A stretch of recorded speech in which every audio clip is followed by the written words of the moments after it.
கற்காலத்தில் வாழும் மனிதர்கள் உலகின் ஆபத்தான தீவு, ஒரு பிரம்மாண்டமான கப்பல் அனாதையா அந்த தீவுல கிடக்கு. அந்த கப்பல் அங்க எப்படி போச்சு? ஆகஸ்ட் 1981 வங்காளதேசத்துல இருந்து ஆஸ்திரேலியாவுக்கு வந்து பிரின்ஸ் ரோஸ்ங்கிற ஒரு சரக்கு கப்பல் வந்து பயணிச்சிச்சு.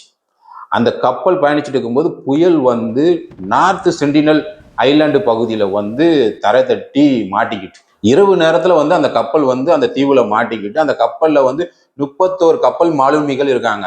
இவங்க வந்து எதிர்ச்சி பார்க்காங்க. அவங்களுக்கு பேரதிர்ச்சி. அந்த தீவுல இருந்த சென்டினல்ங்கிற பழங்குடி மக்கள் வந்து இவங்களை தாக்குறதுக்கு சுத்தி அந்த கப்பலை வந்து வளைச்சு நிக்காங்க. அப்ப என்ன நடக்குன்னா, அவங்களுக்கு இவங்களுக்கு ஒரு போராட்டம் ஒரு வாரம் நடக்கு.